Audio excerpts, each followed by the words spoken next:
And when you look at that chain of custody, you wind up with the same basic storyline that you have in the New Testament documents.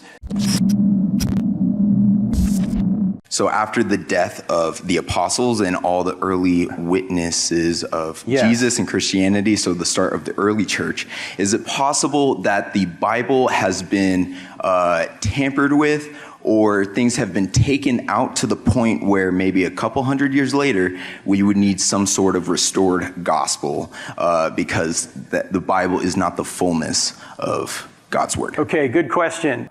My friend J. Warner Wallace, the guy I mentioned a few minutes ago, cold case homicide detective, has a section in his book, Cold Case Christianity, that he calls the chain of custody.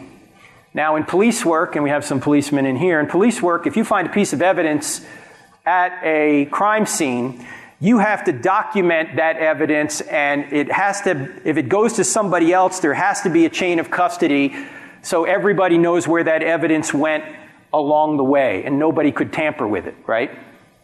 Well, Jim relates that, since he's a cop, to the chain of custody that we discover with the storyline of the New Testament. That the apostles all had people that followed them and wrote about what they learned from the apostles, and then those people had mentors that they mentored, and then they had people that they mentored, and they had people that they mentored. So there's a chain of custody of what the New Testament said, independent of the documents themselves. And when you look at that chain of custody, you wind up with the same basic storyline that you have in the New Testament documents.